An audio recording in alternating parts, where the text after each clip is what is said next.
Welcome, Alexandra Eichberger, at our Agile People Meetup, Agile People Meetup Austria. That's actually, we're a sub-chapter of the Agile People group. But today we decided to go for English as conversational language. Gives us a little bit more opportunity to reach more people out there. And welcome, Alexandra. And Alexandra is just a brief mention from my side, and I'll let you introduce yourself. Senior Vice President, I think it's called Cluster Lead, Employer of Choice. So this is a whole platform program, what you would call it, part of your strategy at Deutsche Telekom. Deutsche Telekom, probably everybody knows, a global brand, more than 200,000 people all around the globe. And Alexandra, maybe you give us a little bit of an introduction yourself. Yeah, of course. Thanks. And first of all, also hello from my side. I'm very pleased to be here and to share some of our insights we gathered the last couple of weeks and months in regards to employer of choice and all the topics around this. But maybe, as you mentioned, Mike, a couple of words on my side. I'm already more than 4 years with Deutsche Telekom, but I spent the first almost 4 years in Austria at Magenta Telekom.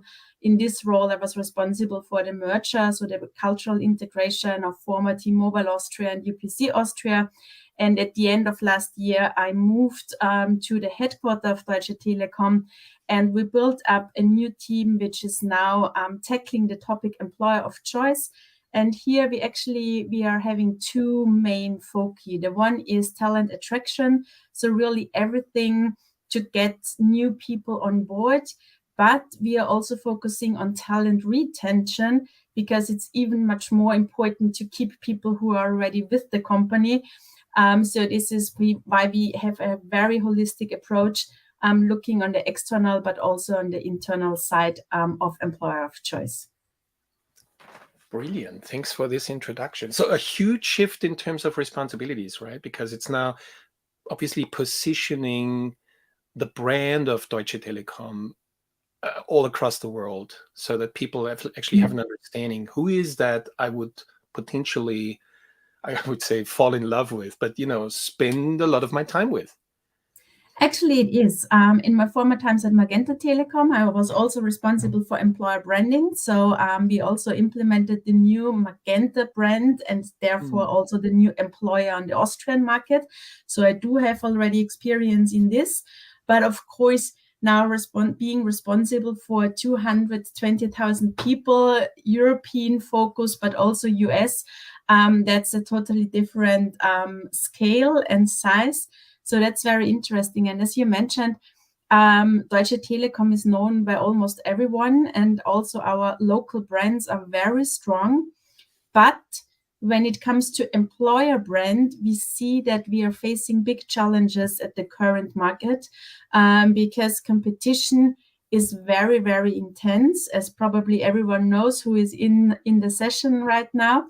And we also see that we are very much known for our core competencies. So, for example, all these telecommunication services, everyone knows that we are selling SIM cards, that we are rolling out fiber and things like that.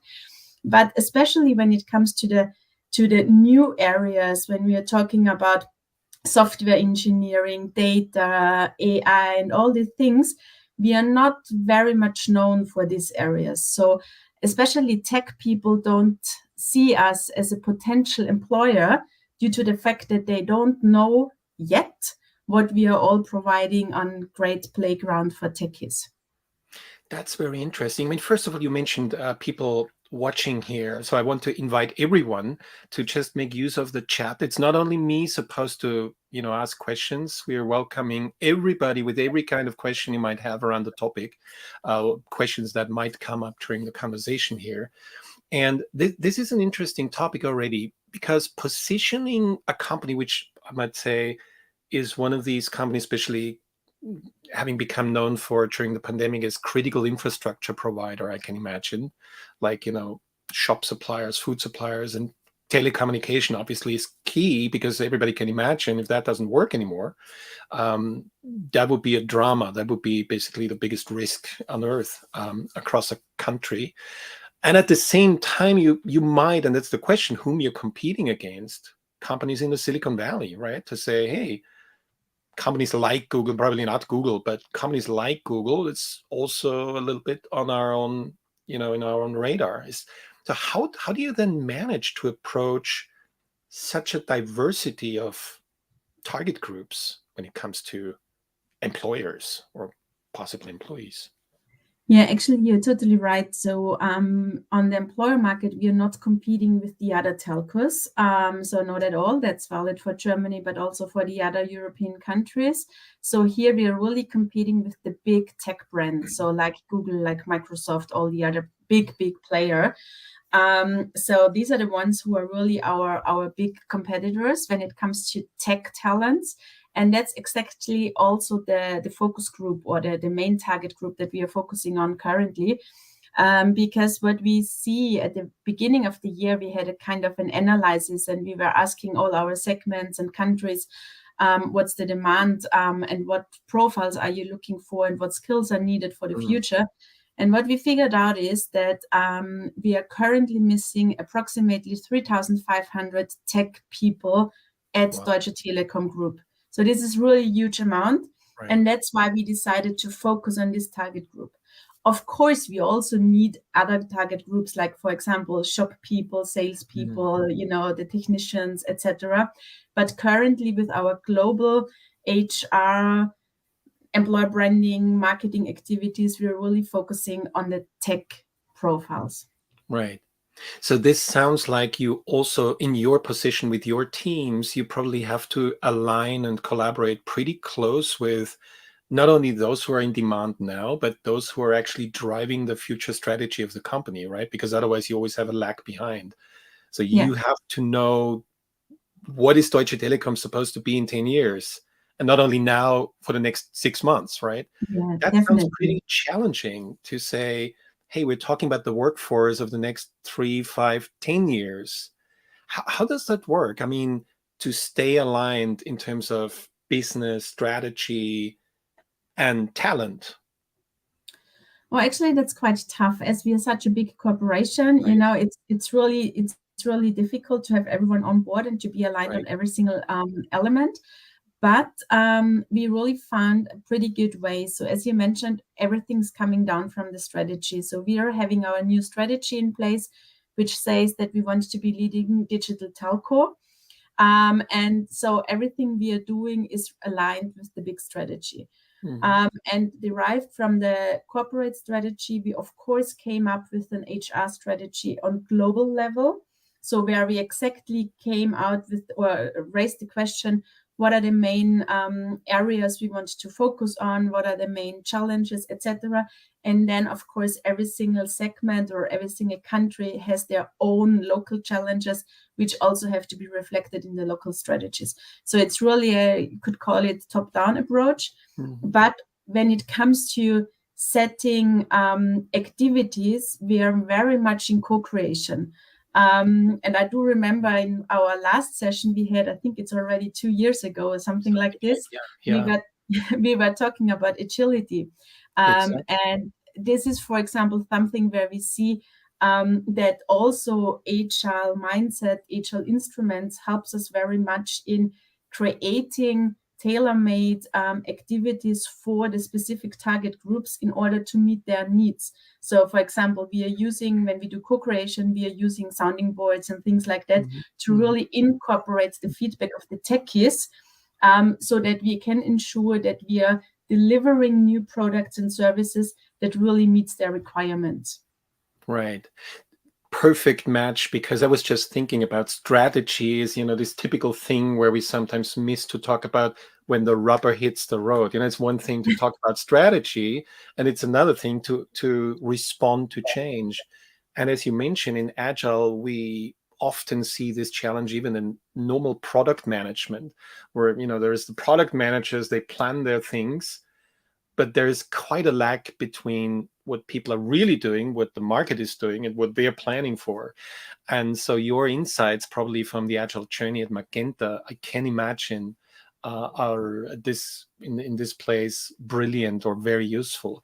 Now, thinking about employer branding, and we're sometimes here talking about the employee experience journey, this sort of whole life cycle approach. And if I think about the branding piece, this is obviously very in the front of the whole value chain, if you call it this way.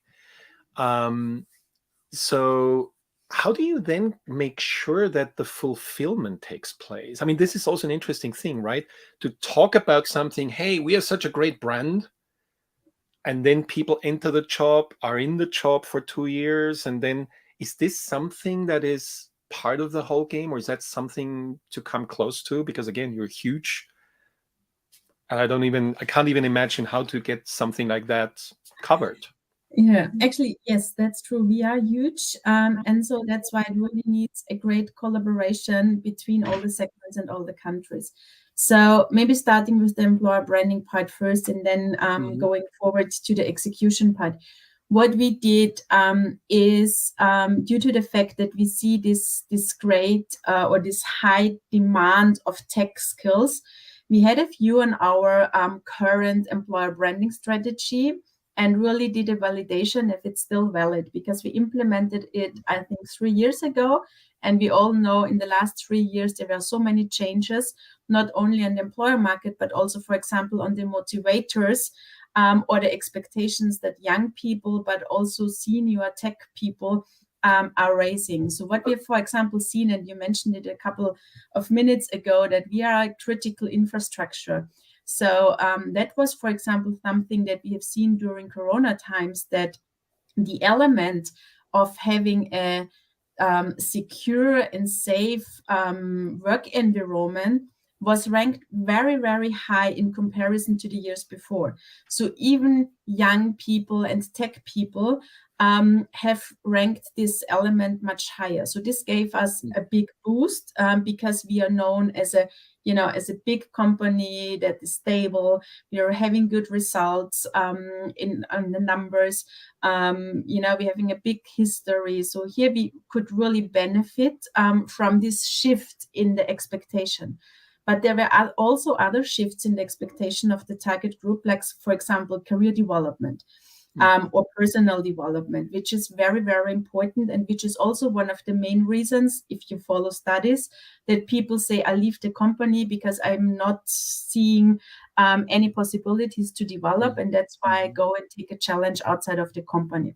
Right. So this is something that also changed. So that brought us to the fact that we decided, okay, we have to rework our employer branding strategy to attract the right people.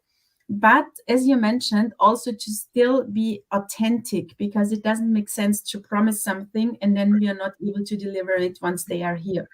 And the second part is, and I'm totally convinced that employer branding, even some people are always talking about external employer branding, it's also very much impactful on the internal side, because, all our employees are also on social media, so they will get the message even though.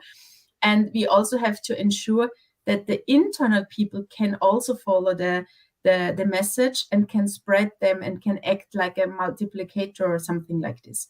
So this is how we started the process. And what we did this time, and actually I really enjoyed it because it was kind of an experiment in the sense of trying out new ways. We decided to come up with building the new employer value proposition without involvement of HR, but developing it with tech people. Okay. So we were asking techies, what's important for you? What would you look at if you choose a new employer? What do you already see in Deutsche Telekom? What are you missing, etc.? And so we came up with the new strategy. And this was really how we developed it. So there were lots of iterations, there were sounding boards, there were validation workshops, and I can just tell you that techies, they are very open and honest, and they gave us very clear feedback what they liked and what they didn't. And so we came up with I think you could call it with the agile process in developing a new employer branding strategy, which then was presented to the HR leadership team, so our top HR management team. And now we are really preparing the execution of it. Okay, so that sounds really interesting. There is already a question, but I want to just from Klaus Christian, I just want to keep it for a minute to say, because sticking to this process again, I mean, it sounds all not easy. It sounds like a lot of effort, say it this way, because again, we're talking global, and I assume you were probably involving people not only from Bonn, right, from the headquarters. I can imagine you were probably pulling people from everywhere. Was that also pulling people from the outside who are even not yet employed at Deutsche Telekom, but potentially, I don't know, students in their final years or anything? Was that involving this kind of people or stakeholders? Yes and not. So we did All not right. involve them in workshops, interviews, etc. Yeah. But we did employer studies with external people, and we of course incorporated their feedback. So we did ensure that the feedback of, for example, IT students from different international countries is reflected in the kind of, gathering all the information and data, but we did not have them in the sounding boards.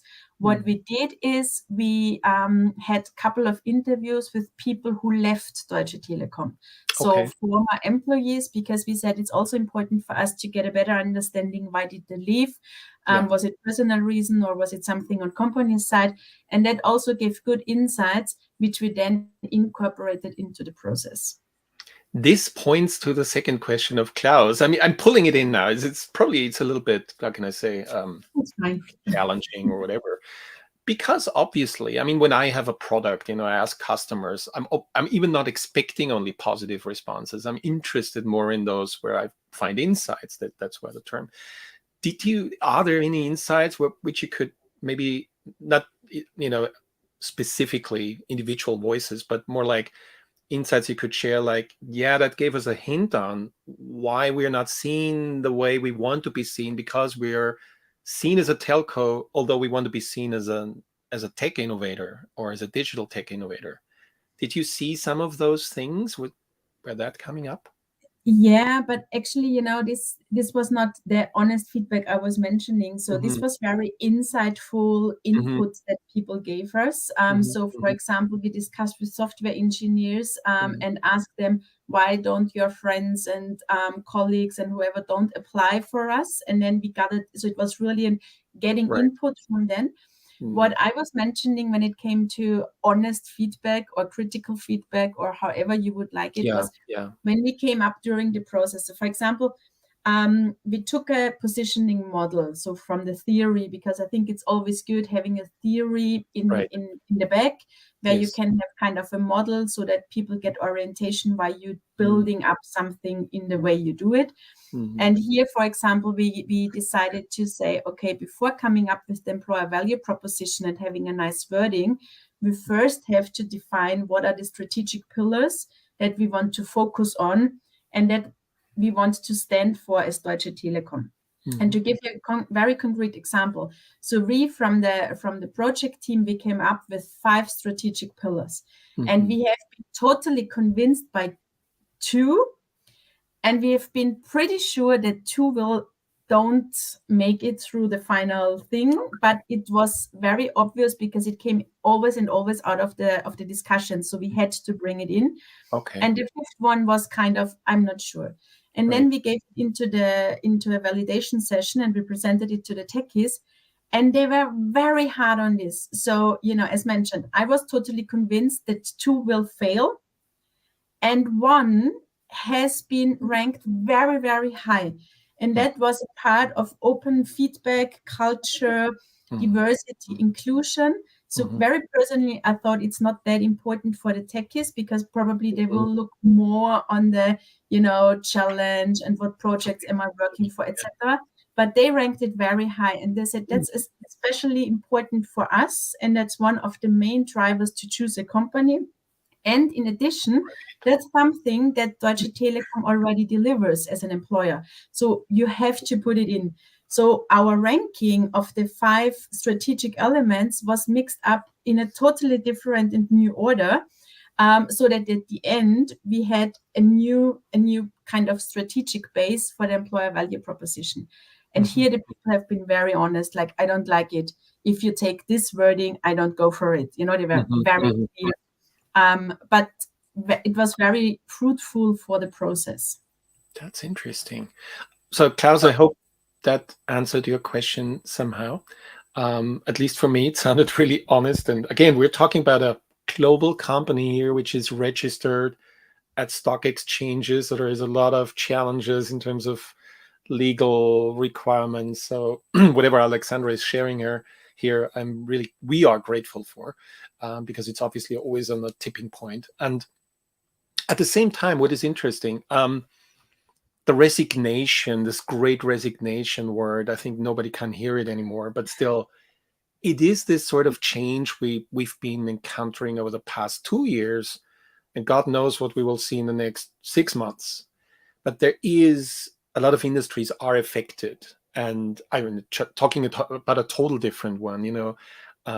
Tourism. We know people just decided not to go back because they say, no, it's not good for my family life. It's probably less interesting, but it's a harder, tougher job. How does this affect your company, or even more your strategy in terms of the next steps? Is that something that you're now taking more into consideration by any means? Yeah, of course. I think this global hunt for talent, that's already something we knew a couple of years, but it's getting more and more intense. What we also see, it's getting more and more international due to the fact that companies now start with offering remote working or vacation or what other, all this fancy stuff. We also see that the competition is getting much more cross-industry. So as I've seen at the beginning, it's not that we are competing with telcos. We are now competing, with the big tech brands. So or also, for example, automotive is pretty high ranked when it comes to tech positions. So we see a differentiation, and it's also not a surprise. Everyone is looking for the same. So every one of us is looking for a software engineer, for cloud architects, for data experts, for whatever.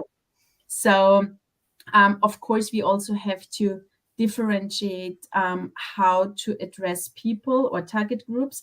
And we also have to come up with new ideas and new ways and how to handling it.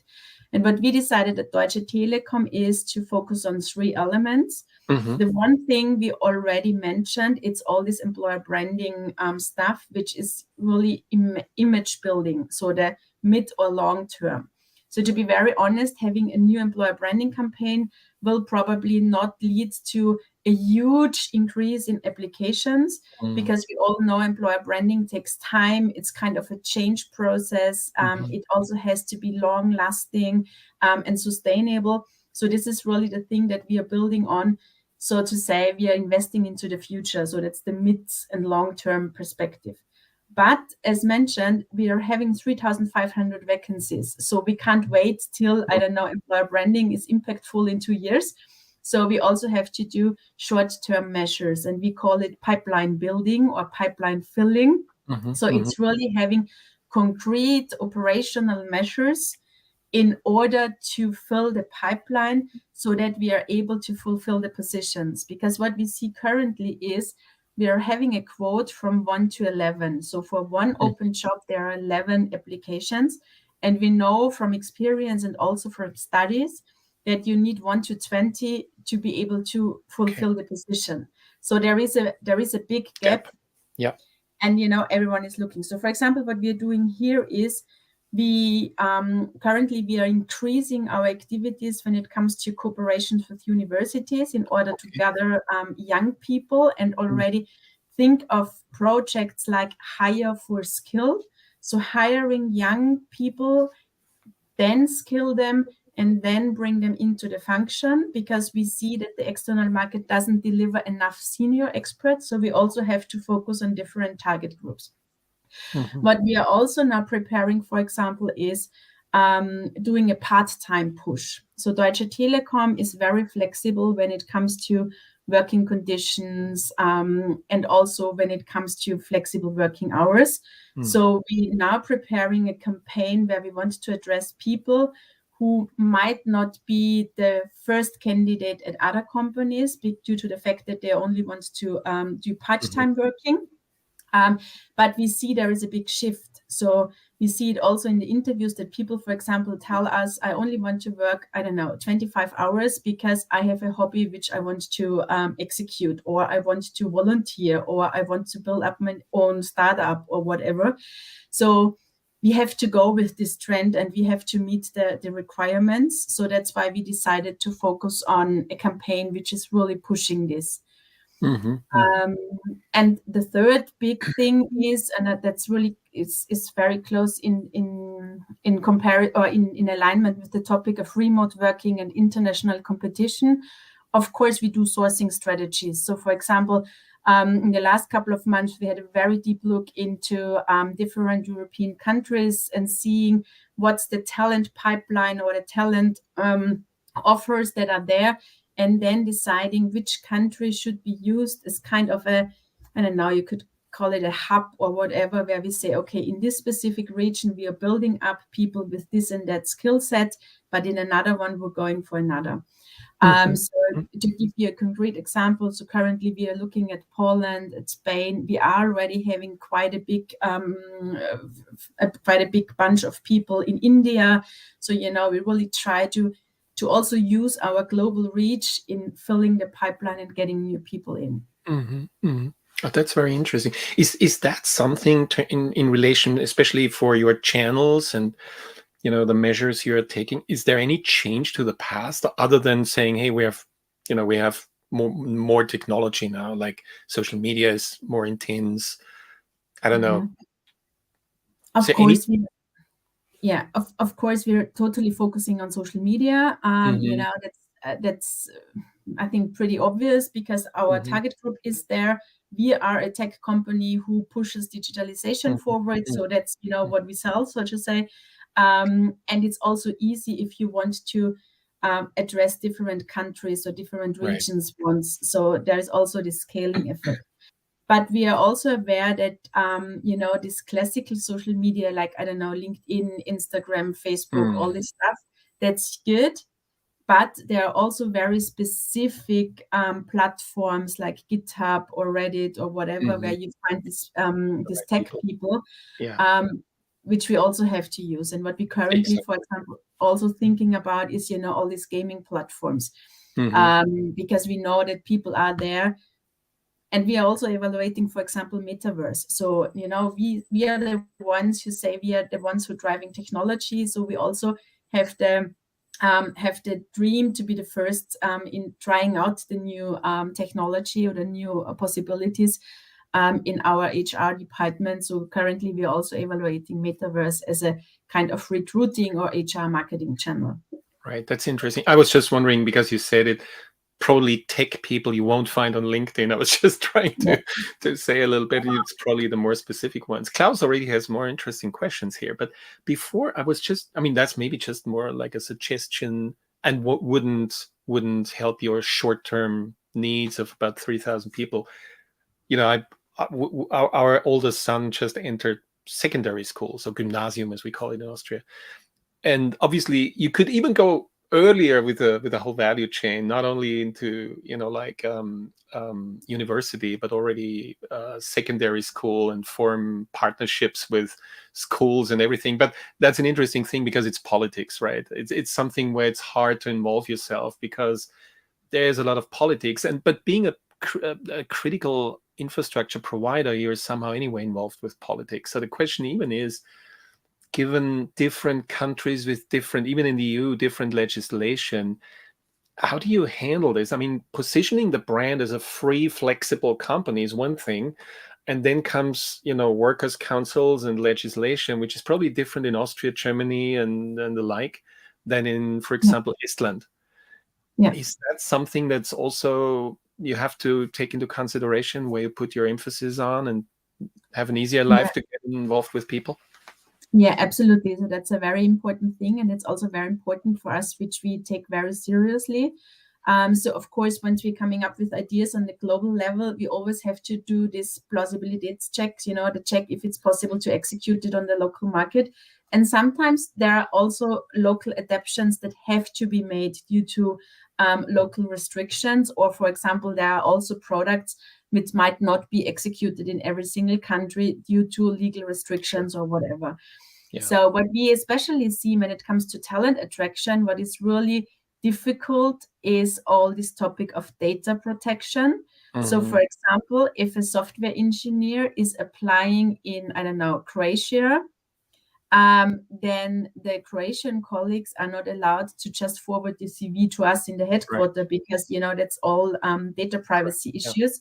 So this is something where we're really struggling with, and currently we are having a look into it, if there might be a possibility of having, for example, a CRM tool where we can build a pipeline where people give their consents that it's okay that we are sharing or that we are keeping their data.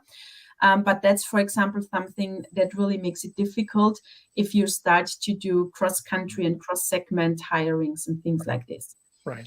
And the other topic you mentioned, it's the Workers' Council. Of course, that's also a very hard one, and I can give you a concrete example on this. So in Germany, we started a project, or we implemented a product which is called Experts Hire Experts. So it's an employee referral program. And the first idea was to do it on a European level. But very easily or very quickly, we found out that it's not able, or that we are not able, due to tax restrictions, labor law restrictions, Works Council, etc.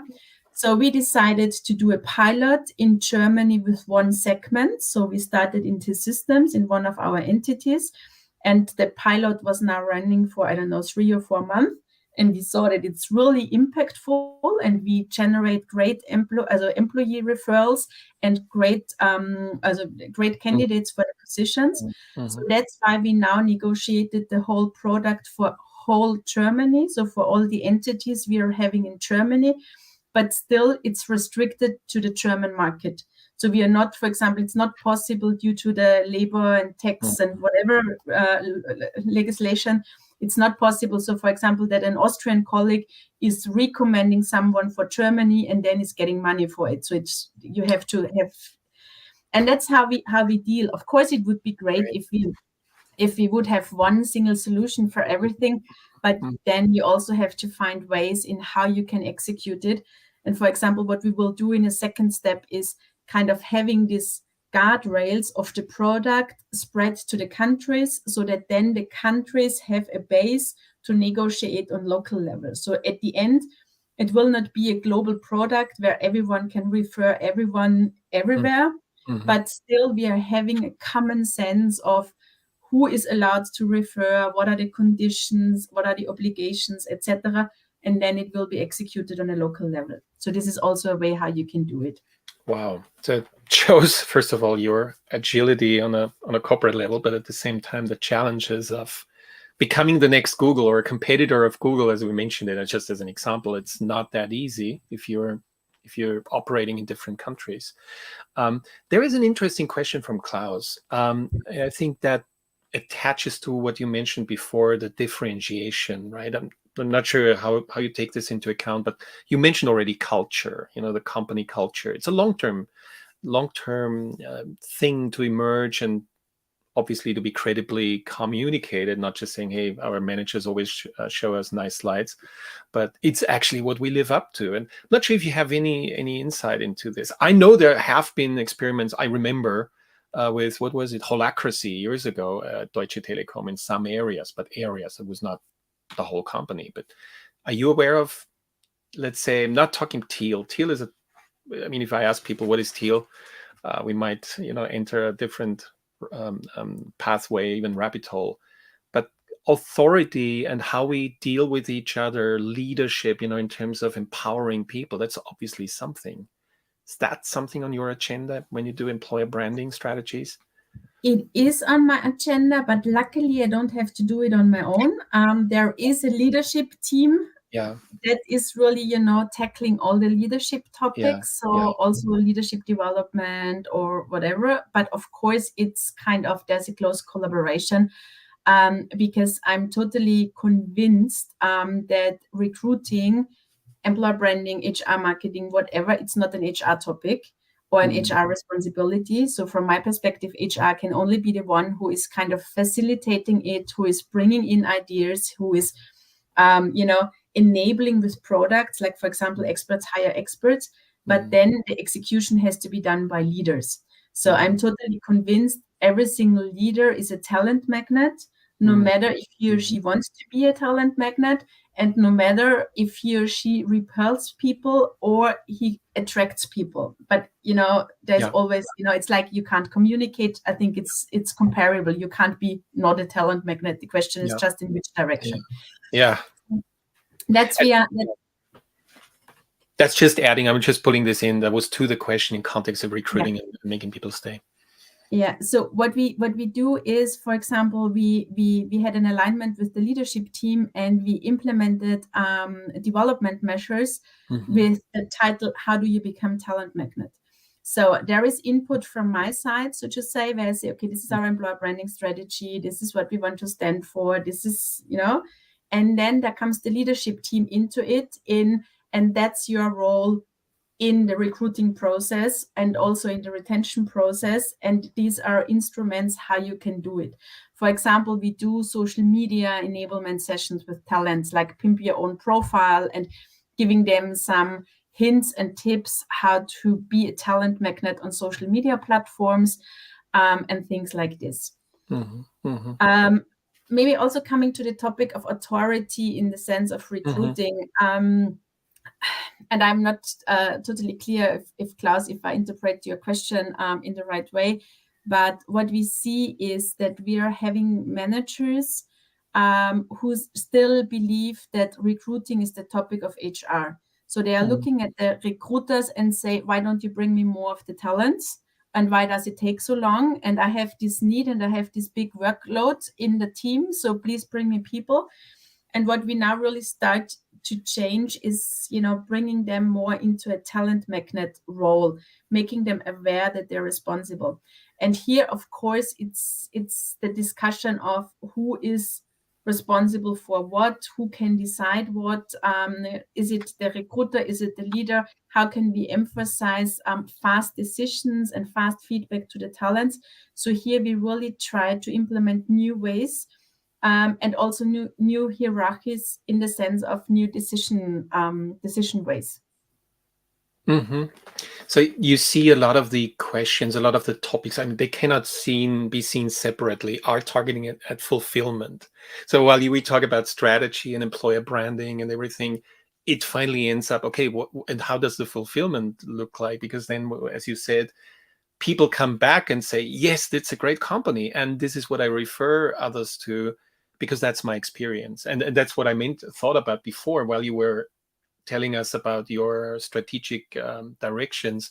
Was just thinking smaller companies obviously can't afford an employer branding, I don't know, strategy or a whole effort to work on this, to say it's more like our employer branding are the people, right? Like saying that would be at least the most powerful implicit one. If everybody who is leaving the company every day, I mean, leaving in terms of going home, coming back next morning, just talking the best about this job, this environment, this challenges, this just telling, hey, word of mouth.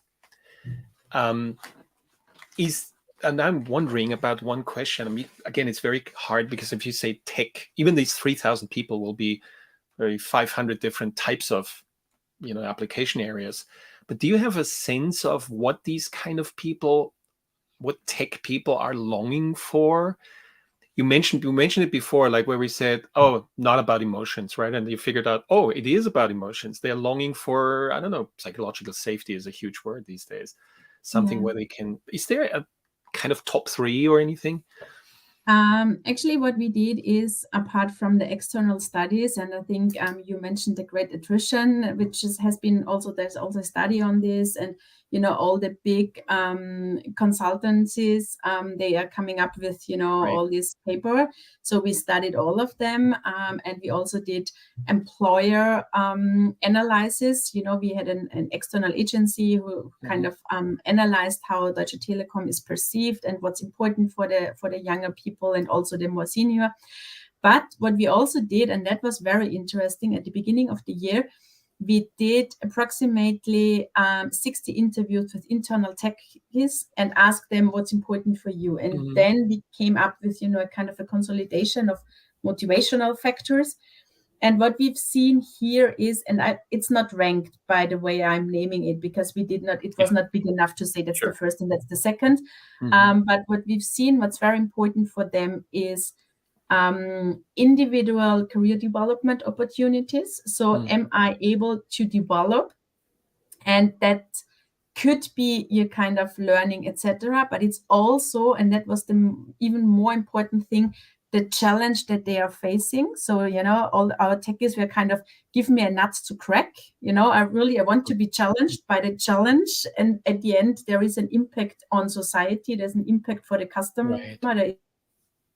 There is whatever impact.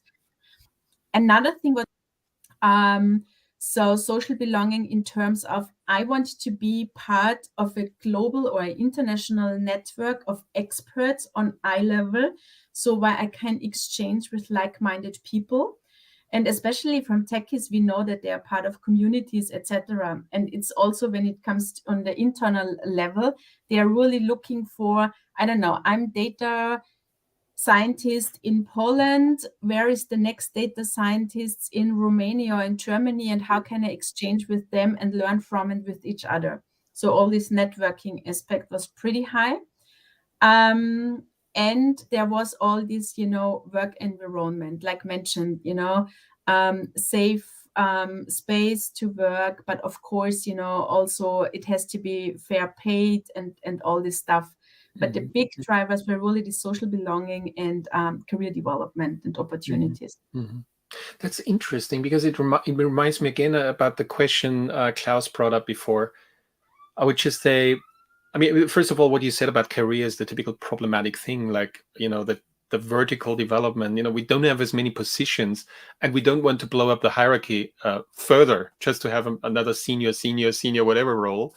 But probably closer, smaller units, I'm just thinking loud now, with more responsibility can serve some of those needs, right? To say, hey, you're closer to the problem, you're closer to the customer, you might become a little bit of an entrepreneur or intrapreneur, and you're closer to your people. And you're not just, is that something that people inside Deutsche Telekom might now take into consideration to say, hey, that gives a match in heaven?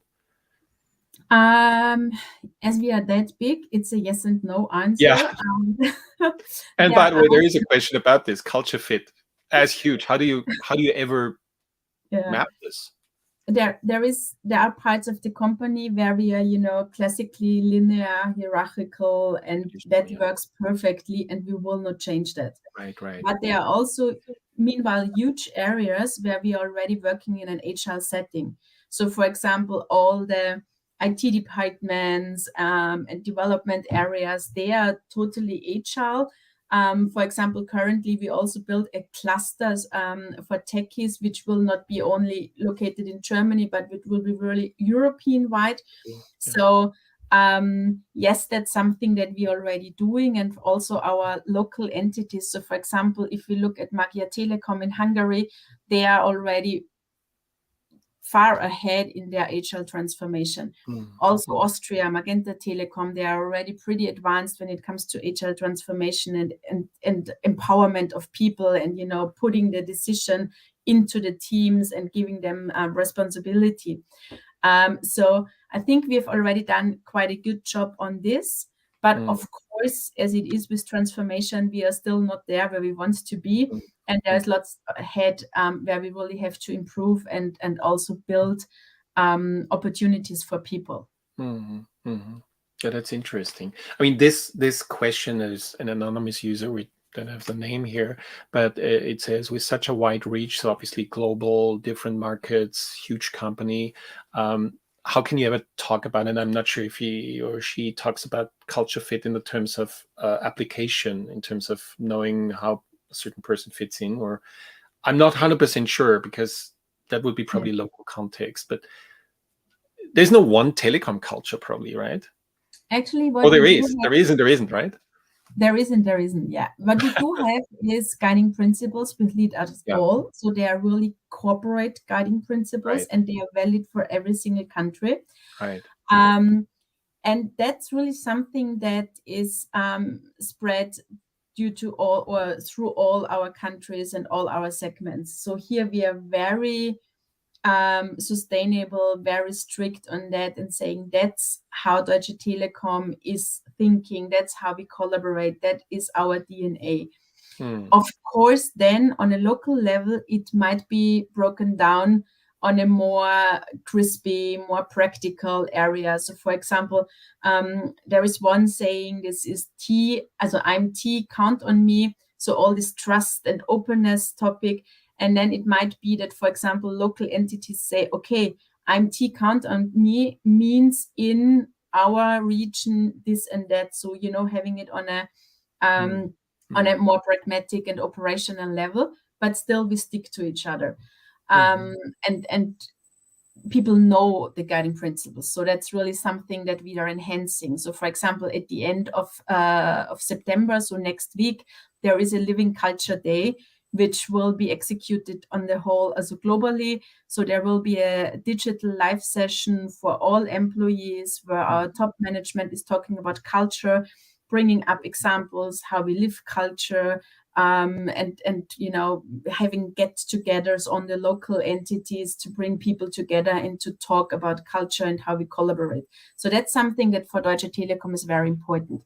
But still, there are different teams and there are different subcultures due to country-specific backgrounds, due to the team setup, due to the tasks that people are doing. So it's not the case that everyone is the same, and we don't want to do or want to be like this, because we are a diverse company and we're really standing in for diversity and inclusion. So it's good that people are different and bringing in different views, but still the guiding principles, they kind of they embrace us, and they're the umbrellas. Right. That sounds like another challenge for alignment, right? Aligning the local country management teams and everybody. And again, it's only 200,000 more people, so big deal. And especially if you diversify more into innovation, because that probably calls for, again, different cultures, different running a telco network of a whole country than competing, I don't know, working with Tesla. Maybe it could be collaboration, just thinking out in Silicon Valley about something.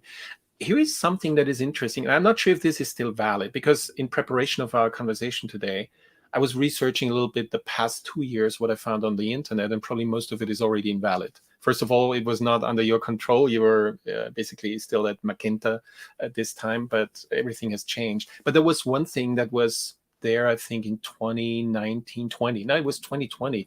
This don't apply message, ...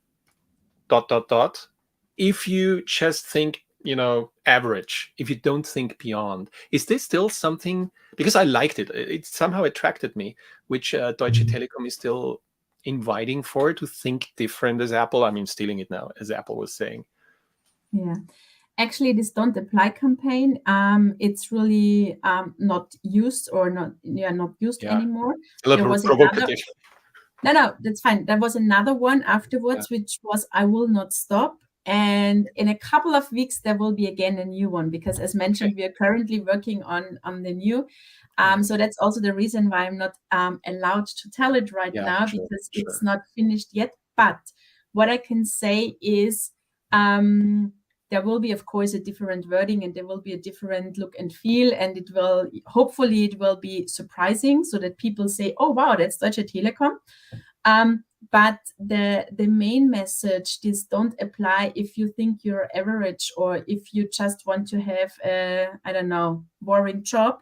This is still valid, because we are still looking for people who wants to make a difference, who wants to have an impact, who wants to question the status quo in order to make the world a better place for us, for society, for customers. So we are really looking for people who are challenging us, and who are also challenging, current processes, etc. So we really invite people to question and then finding their own answers, because we are totally convinced that we are not having an answer on every single question, because that's why we need experts. So that's kind of the invitation that we are offering to applicants, in the sense of, do you want to question something? Do you want to create the future with us? Do you want to write history? Then come, think with us about the questions and find together solutions.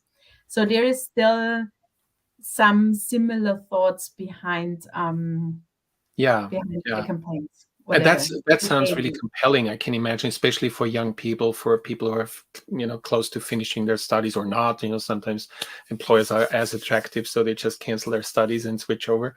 Klaus had to leave. Unfortunately, that means we can't give him an answer to this, because it's probably also a local question. Like self-organization, self-management, individual budget. I can imagine you will probably have these kind of incubators. That's just another story inside such a large company, I can imagine, right? It is, and there are local initiatives. So, for example, in Austria, we had a Friday for Learning, where the whole IT department once a month has free time to learn or to work on projects that are not with their daily responsibility. And there are also, for example, other ideas that we execute in Germany. So, for example, there are some areas where you can do 80% of your time your normal job, and then 20% you can do on something else as a development measure. So, for example, you could say, okay, I want to know what software engineering about, and that's why I go into a project into this direction. But that's very much on a local level. The part of self-correcting structure, in the sense being totally transparent about it, that's not that easy. Because here we are having all these, works council discussions, etc. Yeah, I know. I remember times when, I think in Germany, at one of our clients, they said, okay, if you want to put sticky notes on a wall and just organize your work, it was not if you do it. The workers' council was coming and just saying, you're not allowed to do this, because this allows everyone to track who is doing what, when, and how. And then this will potentially lead to evaluations, So that's how it is, and we need to grow and learn. But a final word, we're coming close to the end here and of our session, which is super exciting to learn about what you're doing, how you're doing things. Talent, keeping talent, talent retention, we didn't mention too much, but I think it's also very important for you. I mean, you mentioned it somehow. You're doing a lot about people, but is there a big shift in terms of demand for people who are currently on board? I can imagine new technology requires unlearning, new learning, and also supporting them. It's not just saying, hey, you have to, by the end of the year, you have to, but what is the strategic arm here in terms of retention of existing talent? Yeah, I think that there are different angles that we have to focus when we're talking about expert retention. So the one is career opportunities. And here we are really talking about what's my next step, how do I get a promotion, and what are the opportunities. What we see here is that we at Deutsche Telekom, we are pretty good on the linear path. So I don't know, you are a junior software engineer, then you become engineer, and then you're a senior, and at the end, whatever. And that's fine. And there are specific areas where it's really good that we have it. But on the other hand, we see that especially the young people, they are not asking for this linear path. They are really looking for a dynamic path. So they want to see, okay, now I'm here. What options do I have? So not the one single step. So, but I could do this, and I could do that, and maybe there is this opportunity, etc. What we are facing here as a problem is that sometimes, and I don't know how to say it in English, but in German there is the saying, du siehst den Wald vor lauter Bäumen nicht mehr. So we are having so many opportunities on international level that people sometimes get confused because they don't know where to look first, because you can look in your segment, you can look in another segment, you can see your country in a different country. So that's why we now started to elaborate on a tool which should support this dynamic career development. And we started the process to implement it. So that will be the big program or the big project for next year. Okay. And that will be a skill-based tool where people can put in their skills Mm-hmm. And we as a company, we can put in vacancies, and then you have kind of a matching Mm-hmm. algorithm in Mm-hmm. behind. And then people see, okay, I'm now here, and if I want to go there, I have to learn this and that. But if I go there, I have to learn this and that. Okay. So that's getting more transparent. So this is the Mm-hmm. next big thing that we are working on.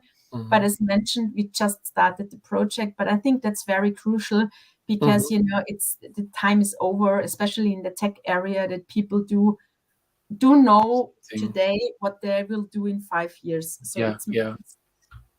so it's That really sounds really super interesting because, again, for the external ones, for new hires, everything is being done, right? There are career centers, there is collaborations. But as soon as you're internal, you're actually in your team or whatever that's called. And I think what is also delicate, what I sense is delicate about that is to say, hey, telling my manager I want to leave is, for some, it might be the most normal thing in the world because it's, hey, we're developing people here. While as others might see this as a personal failure if people want to leave their team. And so this is probably a very interesting thing. And at the same time, you have so many offers, right, for internals to develop. And again, here we are at the topic of talent magnet where leaders come in. So, you know, we have to also make our leaders aware. If you try to hide your talent, you know, shut the door of your team and kind of, you know, I don't tell anyone who is my talent or who is my key performer, then you risk that he or she is leaving the company. So please, you know, you have to have the corporate level where we say, how can we support this talent to develop within the company, but not going to one of the competitors? So this is super interesting. Final question, there is no more in the queue here. Is it different now with this whole remote, you know, opportunity, or is Deutsche Telekom a little bit selective here to say, you know, depends on the location where you can work remotely or not? Because we've seen a lot of, you know, stuff in the news like Apple, whatever, however they react. And everybody has a hard time because the more you force people, the more you risk to lose. And it's very tough how to handle this. Actually, I think we have been already pretty advanced before the pandemic when it comes to mobile working and things like this. So it was not totally new for us. Yeah. Of course, the intense of working remote is very is much higher than it was before. What we see currently, and we're having really great discussions in both directions.